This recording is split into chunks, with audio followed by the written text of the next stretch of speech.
Alors, de retour avec les mythes et complots, en compagnie, bien entendu, de Christian Page. Alors, parle-nous donc de cette...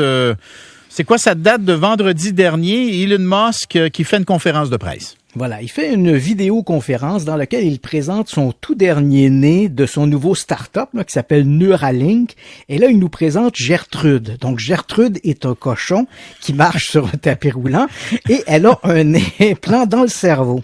Elle a un implant dans le cerveau? Elle a un implant dans le cerveau. Et ce que montre Elon Musk, c'est évidemment qu'au moment où le cochon, comme ça, marche sur son tapis roulant, et par une interface informatique, on connaît exactement chacun de ses mouvements. On sait où elle se trouve à la fois dans l'espace, mais également dans ses propres actions musculaires. Et Elon Musk dit, voilà, à partir d'un implant comme celui-là, et c'est vrai qu'il y a des possibilités qui sont extraordinaires. Il parle, il dit, bon, ben voilà, on pourrait contrôler, on pourrait réussir à redonner espoir par ces petites, par ces implants, à des gens, par exemple, qui auraient eu des lésions à la colonne vertébrale, par exemple, à la moelle épinière.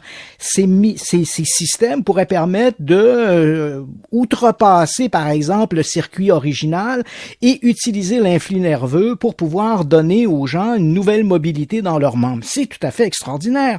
Ouais. Elon Musk parle aussi de la possibilité de développer, pour des gens qui souffrent un peu on pourrait appeler ça le syndrome du caisson, c'est-à-dire, pensons par exemple à Stephen Hawking, il a un corps qui l'empêche de s'exprimer ouvertement. On sait à quel point l'élocution était difficile, il devait utiliser une espèce de tableau électronique pour s'exprimer. Oui. Alors Musk, et pourtant à l'intérieur de lui, dans son cerveau, il était tout là, Stephen Hawking. Alors voilà, Elon Musk dit, on pourrait développer des interfaces qui permettraient de traduire la pensée en mots et pouvoir échanger comme ça avec des gens qui souffriraient, par exemple, handicap sévère, comme c'était le cas avec Stephen Hawking. Mm-hmm. Il va même plus loin, il parle même de développer entre des individus une communication non verbale.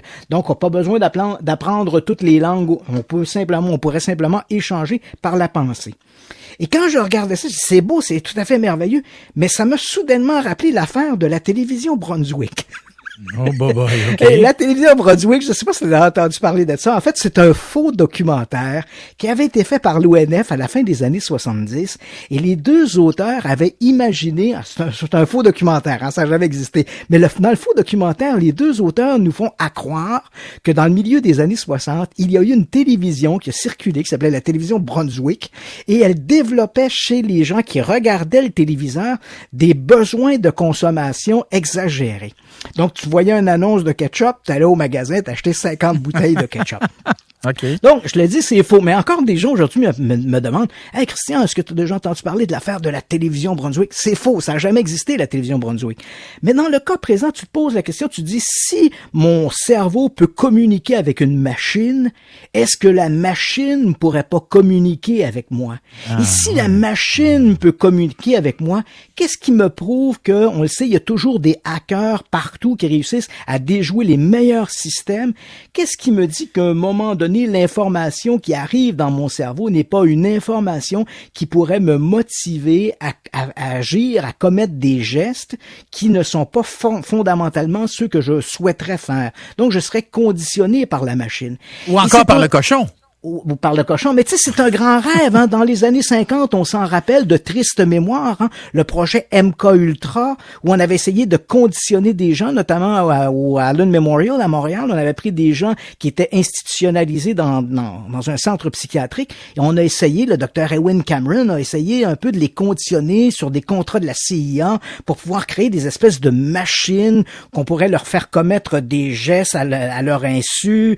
Donc, l'idée de contrôler la personnalité, c'est un vieux rêve des services de renseignement et avec Elon Musk et son nouveau système de Neuralink, si c'est vrai que ça peut être très prometteur, en même temps, il faut quand même être très prudent dans quelle mesure des gens pourraient s'introduire dans la machine et faire de moi un rouage de la machine. Mais Christian, ça va nourrir des théories complotistes, là.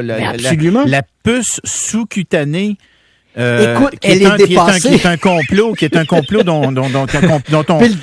C'est Bill Gates. C'est Bill Gates. Ah, Bill Gates, il vient oui, Bill Gates, il est loin en arrière, là. Avec son vaccin puis ses micros éléments dans le vaccin pour nous infecter. Écoute, là, avec Elon Musk, on n'est plus là du tout, là. Là, c'est vraiment autre chose. C'est l'interface entre l'homme et la machine. Et on peut se poser la question dans quelle mesure on pourra être assuré. Parce qu'en même temps, les propriétés sont tellement extraordinaires. Imagine-toi, Bernard, ce que tu es. Bernard Drainville, il est la somme de ses souvenirs. Tu es ce que tes souvenirs ont fait de toi. Alors imagine-toi si tu peux prendre toute ta pensée et tu pourrais la stocker sur un disque dur et on pourrait envoyer ensuite cette mémoire-là dans une machine. La machine deviendrait Bernard Drainville. Oh, OK. C'est comme, on est dans la science. Pauvre machine.